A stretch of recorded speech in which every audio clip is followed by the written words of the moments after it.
E aí pessoal, tudo bom? Olha eu aqui de novo, Marcelo Arias da Nucalov. Se você está vendo esse vídeo, provavelmente está em alguma plataforma, alguma mídia social. Se for no YouTube e você ainda não me segue, se inscreva no canal, por gentileza, dá uma forcinha. Tá? Ative o sininho das notificações. Se você estiver vendo no Instagram, provavelmente está vendo no IGTV, porque o vídeo vai ficar um pouquinho maior. Eu também tenho postado no Facebook, dá uma força lá, e também na página do Facebook. Bom, vocês devem saber que eu estou fazendo uma sequência de vídeos, fazendo algumas críticas um pouco duras, né? Mas eu acho que merecidas para a administração pública aqui de Santos, principalmente com relação ao Museu do Surf, né? De Santos, e eu tenho tentado também resgatar parte da história que está esquecida, parte de algumas personagens extremamente importantes, né, no fomento de toda essa cultura surfística, de todo esse esporte maravilhoso, né, que desde 1930 permeia aí as nossas praias, e muitas dessas pessoas orbitaram algumas coisas que eu fiz profissionalmente que ficaram esquecidas lá atrás. Então o meu objetivo é tentar fazer um resgate e uma pequena e singela homenagem para todas essas pessoas. Bom, eu estou fazendo uma sequência, né? Estou fazendo uma sequência biográfica das coisas que eu fiz junto com essas pessoas, e eu me lembrei de um amigo meu, de um grande amigo, um pedestrianista que fez faculdade de Educação Física comigo, o Washington Luiz Jesus dos Reis. Olha só que bacana. E no ano de 1991, com a colaboração dele, nós organizamos o primeiro festival Esporte Mar na praia do Gonzaguinha, em São Vicente. Olha só que legal, o evento conta com provas de natação em mar aberto, competição com caiaques e pela primeira vez na região competições de remada com pranchas de surf. Olha só, parece uma coisa pequena, mas a verdade é que a remada com pranchas de surf, ela sempre foi muito incentivada nos países como Estados Unidos, na Califórnia, Austrália, no Havaí, e aqui isso nunca pegou muito, né? Há aproximadamente 20 anos, a gente teve o ressurgimento dos paddleboards, né? Mas isso aqui aconteceu há 30 anos atrás, olha só que bacana, e teve uma movimentação muito grande lá em São Vicente, na praia do Gonzaguinha. Eu lembro que participou o Fábio Paiva, que na época já era campeoníssimo de caiaque, teve muita gente participando com remada de prancha, né? E fica aqui meu agradecimento ao Washington. Washington mora em Peruíbe. Washington, meu amigo, faz muito tempo que eu não te vejo, né? Você também merece uma menção honrosa aí, foi uma pessoa que ajudou a fomentar a cultura surf aqui na Baixada Santista, em São Vicente, cidade irmã, cidade querida, tá? Washington Luiz Jesus dos Reis, aonde você estiver, pegue aí o meu beijo, meu abraço, minha lembrança, meu carinho e o meu obrigado. Bom, 1991 foi um ano muito importante, porque foi o ano de início da Escola Radical de Santos. Olha só, a Escola Radical de Surf de Santos, que muita gente fala que é a escola do Cisco, né? Que o Cisco que inaugurou, lê do engano, né? O Cisco nessa época ele não estava nem um pouquinho interessado nisso, éramos amigos, o Cisco tocava o seu circuito paulista de longboard, né? Éramos muito próximos nesse momento, mas para a tristeza dos cisquetes que existem por aí, né? Dos fãs do Cisco, sinto muito, mas quem organizou a escola, quem fundou a escola, quem idealizou a escola, fui eu mesmo, né? E eu queria contar essa história, né? A gente tem que dar crédito para o Oídes Fonseca. O Oídes Fonseca era secretário de esportes do governo Thelma de Souza, e a gente precisa dar crédito para a Thelma também. Thelma foi uma grande parceira do surf, né? Se hoje em dia muitos de nós estamos com ojeriza do PT, estamos com ojeriza de tudo isso que apareceu e aflorou no Brasil, né? Vamos pormenorizar também. Ela fez um governo relativamente bom, ela saiu com uma aprovação muito grande, fez algumas coisas interessantes, pegou uma Santos devastada pela AIDS naquele momento, né? Não sei se vocês lembram, enfim, a Thelma foi uma grande parceira naquele momento, e ela peitou, né? Ela me procurou muito por causa do sucesso da introdução do surf dentro da Escola Patruoma, da a Neuza Feitosa, que eu já agradeci aqui, e ela pediu ao Oídes Fonseca que me procurasse, né, para ver se eu gostaria de fazer o mesmo modelo da escola particular, só que agora em termos públicos, né? Olha só que bacana, eu estou aqui com uma cartinha do Oídes Fonseca, que eu pedi para ele para poder levar para os patrocinadores. Eu estava atrás de pranchas, estava atrás de pessoas que iam doar equipamentos. Então olha só que bonito, olha que legal. Vimos por meio desta solicitar sua atenção para a implantação de uma escolinha de esportes radicais, surf e bodyboarding. Nosso objetivo é o de divulgar através de um processo educativo as modalidades acima citadas. Para isso pedimos sua colaboração para possível doação de pranchas e materiais afins. Funcionaremos com aulas práticas em frente ao posto 2 e com iniciação à natação em uma piscina situada à Rua Ceará, número 11, sede da Caixa de Pecúlios do Servidor Público de Santos. As aulas teóricas serão ministradas no auditório da FACOS, Faculdade de Comunicação de Santos, na Rua Euclides da Cunha, número 264. O professor responsável será o senhor Marcelo Arias e a escola terá o seu funcionamento de segunda a sexta-feira, das 13 às 18. Tá aqui, ó. Tá? Então, justiça seja feita ao professor Oídes Fonseca, justiça seja feita à prefeita Thelma de Souza, e assim, justiça seja feita a mim, né? Porque assim, qual o problema, né? Se fui eu que fiz essa porra, por que vão chegar a todo momento e falar, mas foi o Cisco, a escolinha do Cisco, a escolinha do Cisco? Não, não foi a escolinha do Cisco. E é uma tristeza, né? Porque assim, nós temos uma quantidade enorme de documentos, né? Olha só que bacana, né? Documentos mostrando quando que a escola foi inaugurada. A escola foi inaugurada dia 1 de julho de 1991. 1 de julho de 1991. Infelizmente, e daí a gente começa a ver como que o Brasil chafurda no lodo, né? Porque se isso acontece no micro, também acontece no macro. Se isso acontece, essa subversão histórica, ela acontece com o surf, ela vai acontecer também com outras coisas que são muitas vezes infinitamente mais importantes, né, do que essa coisa pequenininha. Durante anos e anos, nesses 20 últimos anos, eu vi matérias, né, matérias de jornal, assinadas por grandes jornalistas, diga-se de passagem, olha só, concedendo ao Cisco, né, cadê? Deixa eu ver aqui, ó. Vai ser excelente até para ensinarmos melhor, diz o veterano surfista Cisco Arana, idealizador da escolinha, ó.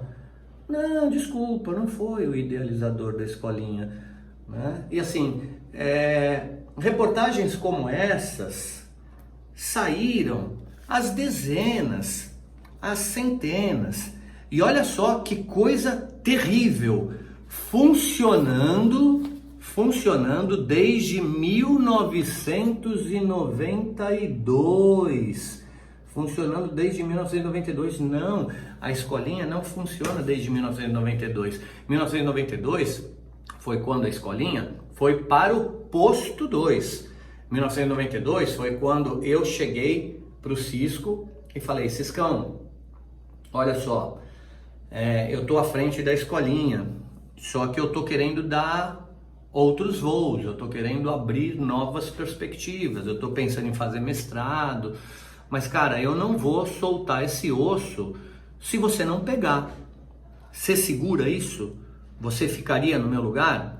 E eu lembro até hoje, a gente estava na Rua Ceará, que ele morava na Rua Ceará também, num predinho de 3 andares, estávamos sentados, né, na entrada do prédio e ele estava cansado de fazer o circuito paulista de longboard, né? Ele falou, pô, cara, eu vou segurar, você passa essa bola para mim? Eu falei, pô, mas é claro, você é a única pessoa hoje que eu conseguiria passar essa bola, até porque formado em educação física, pô, meu mestre, meu amigo querido, então segura a bronca aí, né? Eu era um professor contratado, eu não fui concursado, eu fui contratado pela prefeitura, implantei toda a escola, criei todo o modelo, toda a metodologia e entreguei para o Cisco, que foi também contratado. Nessa época, nós não éramos concursados da prefeitura, né? Eu vou voltar para a escolinha depois concursado, tá? E volto a coordenar a escola junto com o Cisco, de 1995 até 2000, mas isso é papo por uma outra ocasião. O que é interessante nós pensarmos é o seguinte: uma quantidade enorme de pessoas sabe dessa história, né? Uma quantidade enorme de amigos meus sabe dessa história, mas com o tempo eles vão se calando, vão entrando naquilo que é chamado de espiral do silêncio. O que é espiral do silêncio? Espiral do silêncio é um acontecimento estudado pela psicologia social que mostra como que as pessoas vão se calando, como que as pessoas vão deixando de se posicionar, vão se transformando em isentonas, isentões, simplesmente para não arrumar encrenca com ninguém, né? Para continuar sendo aceito na panelinha, né? Para continuar sendo enaltecido pelo grande atleta, enaltecido pelo dono da bola, né? Porque afinal de contas, nem todo mundo obtém grandes resultados na vida. Então assim, quando você não obtém grandes resultados na vida, você quer ficar do lado daquele que parece que obtém. É aquela coisa, meu filho é um péssimo nadador, mas ele nada na piscina junto com o campeão. Então a espiral do silêncio é uma praga, e é uma praga que acomete a todos nós. Quando você tem uma firme convicção, quando você tem uma opinião, seja política, seja ética, seja moral, mas você decide se calar, você decide ficar quietinho, você decide falar, não vou comprar essa briga, não vou comprar essa briga. Ora, imagine o que isso vai acontecer, o que isso vai gerar num âmbito maior. Imagina no Brasil, imagina as subversões de datas, as subversões de verdades políticas, de verdades históricas. Outro dia eu estava fazendo uma sequência de vídeos criticando, por exemplo, a obrigatoriedade dos temas relacionados a habilidades socioemocionais na escola. E daí olha só que interessante, olha só, eu estava lendo um texto, que falava sobre as habilidades socioemocionais. Olha como é que a gente está chafurdando no lodo no que diz respeito à educação no Brasil. Tá? Eles tiveram que deixar para trás o papel de único detentor do conhecimento. Quem? Os professores. Para assumir uma postura de mediador, de facilitador da aprendizagem, ou seja, de vaselina, não ensina porra nenhuma, não tem conteúdo, não tem porra nenhuma, mas eu vou mediar, que nem Paulo Freire, o aluno sabe tanto quanto eu, estimulando discussões que ultrapassem o limite dos conteúdos factuais, fato.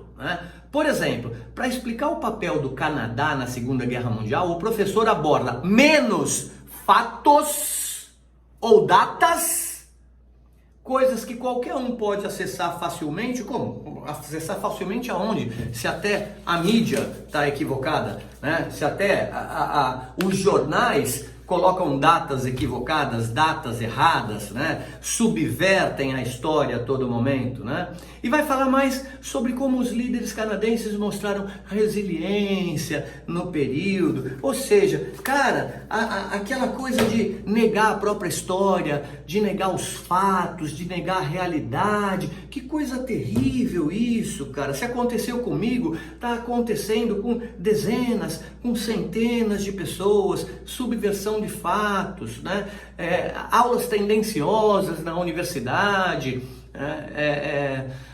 professores muitas vezes com viés marxista, com viés ideológico, formando militantes dentro das escolas, formando militantes dentro das universidades. Eu sou professor há 33 anos, eu estou vendo isso. Alguns livros são proibidos dentro da universidade, e a gente vê isso acontecendo no microcosmo, a gente vê isso acontecendo todo dia no nosso redor, É uma tristeza, realmente é um dó, Mas sigamos, O jogo segue. Olha só, foi tão bacana o projeto da Escola Radical, que a Escola Radical ela foi convidada para produzir no Quebra-Mar, o Emissário Submarino de Santos, em 1992, aquilo que ficou conhecido como Cidade Radical. Olha que bacana. Pouquíssimas pessoas lembram disso. Então, vamos tentar explicar o que acontecia. O emissário submarino, né, eu acho que ele foi construído ali na década de 70, não me lembro bem qual foi a data, tem que dar uma checadinha depois, mas ele sempre foi um local ermo, um local onde existia muito tráfico de droga, muita bandidagem e uma área belíssima, uma área linda que poderia ser melhor aproveitada, e os munícipes de Santos sempre investiram nisso. Puxa, poderíamos fazer uma área bacana aqui, poderíamos fazer uma pista de atletismo, poderíamos fazer pistas de bicicross, poderíamos fazer pistas de skate. Ok, a Escola Radical ela teve tanto sucesso que o Oides Fonseca chegou para mim e chegou para o Cisco e falou: vocês não querem produzir no verão 40 dias de atividades em todo aquele espaço que está subutilizado? E a gente topou isso, né? A gente fez durante 40 dias aulas de surf, pistas de bicicross, competições de bicicross, competições de skate. Foi uma coisa muito bacana e foi a primeira movimentação em cima do quebra-mar, que culminou no quê? Quando acabou a Escola Radical, a comunidade se juntou. Eu lembro até hoje, a prefeita Thelma de Souza estava lá e todo mundo falando: a cidade radical ela tem que permanecer aqui, a cidade radical ela tem que permanecer aqui. E o que aconteceu? A primeira urbanização do emissário submarino se deu exatamente pelo fato do sucesso da cidade radical. Olha só, Santos, 21 de janeiro de 1992, coordenado por mim e pelo meu amigo, o Cisco Arana. Olha que legal. Então, olha que bacana. A primeira urbanização do quebra-mar, ela se deu, a primeira delas, né, limpando os marginais, limpando os maconheiros, limpando os bandidos daquela região, ela se deu por causa do sucesso da cidade radical. A cidade radical, ela ocorreu por causa do sucesso da escola radical. A escola radical, ela foi criada por causa do sucesso da introdução do surf na disciplina curricular da escola Patruoma. Olha que bacana! Se a gente for retrocedendo, a professora Neuza Maria de Souza Feitosa talvez tenha sido o grande epicentro, né, dessa deflagração da urbanização do quebra-mar, que hoje está urbanizado porque vem passando por uma sequência de urbanizações e reurbanizações, e esse senso histórico todo mundo perde. Tá? Então, professora Neuza, que bacana, professor Oides Fonseca, uhul! Thelma de Souza, né? Cisco, meu parceiro, que esteve comigo em todos esses momentos, né? Pessoas que merecem aplauso. A gente esquece disso a todo momento. Olha só que bacana, né? Olha só que bacana. Câmara Municipal de Santos, né? Câmara Municipal de Santos. Leva ao conhecimento de Vossa Senhoria que esta Casa de Leis aprovou em sessão realizada a 12 do fluente, requerido pelo senhor Edmur Mesquita, apresentar a Vossa Senhoria efusivas congratulações do Legislativo Santista por motivo do evento produzido pela Secretaria Municipal de Esportes e por Vossa Senhoria coordenado. Olha só que bacana, tá?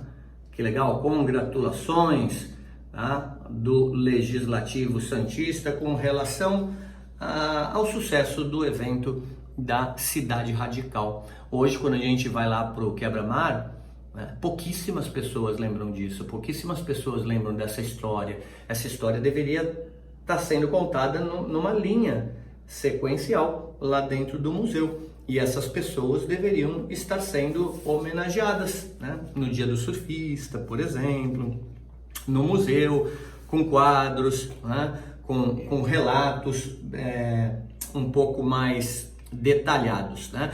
Uma última coisa com relação à Escola Radical. Para mim, a Escola Radical é a primeira escola do país, primeira escola de surf do país. Tá? Quando ela surgiu, eu fui entrevistado na época por uma quantidade enorme de TVs. Saiu no Fantástico, saiu no Esporte Espetacular, a primeira escola de surf do país, a primeira escola de surf do país. Depois de alguns anos, né, o Rico, que eu admiro, quem não admira o Rico, né? Surf é coisa de rico, diga de passagem. O Rico é uma personagem fantástica no Brasil, um cara importantíssimo, né? Um ícone, um mestre, uma figuraça. Mas me perdoe o Rico com relação a isso. Ele atribui a ele a primeira escola de surf. Eu, como professor, tenho feito carreira acadêmica, eu acredito que uma escola, né, ela precisa ter um CNPJ, ou ser uma escola pública. Uma escola, ela precisa ter uma sede. Uma escola, ela precisa ter uma metodologia. Uma escola, ela precisa ter uma secretaria. Uma escola, ela precisa de alunos e de fila de espera. E assim, o Rico teve uma escola, muito tempo depois, funcionando mais ou menos nesses moldes, uma escola particular, mas ele atribui uma experiência que ele teve por um mês, dando aula para algumas pessoas, na areia, se não me engano, do Arpoador, como sendo a primeira escola do Brasil. Eu sinto muito, eu não concordo com isso, né? Acho que o Rico, ele já é um cara tão icônico, tão importante e uma figura tão ímpar no surf no Brasil, que ele não precisa disso. A nossa escola, ela foi de fato a primeira escola de surf do país. Depois, para ficar meio que no politicamente correto, as pessoas começaram a falar, não. A do Rico foi a primeira e a nossa foi a primeira escola pública de surf, né? Eu tendo a discordar. Continuo achando que a Escola Radical é a primeira escola do país e um projeto extremamente bem sucedido, que foi copiado de maneira bastante exemplar por inúmeras outras prefeituras, e hoje a gente tem praticamente todas as praias do Brasil com escolinhas maravilhosas, com profissionais exemplares, fazendo um trabalho muito bacana, e muito me orgulha ter feito parte disso, né? Com o auxílio do Cisco, com o auxílio da Thelma de Souza, com o auxílio do Oides Fonseca e com o auxílio da professora Neuza Maria de Souza Feitosa, beleza? Depois a gente conversa um pouquinho mais sobre outros assuntos no 5º vídeo, esse foi o 4º, valeu? Um abraço!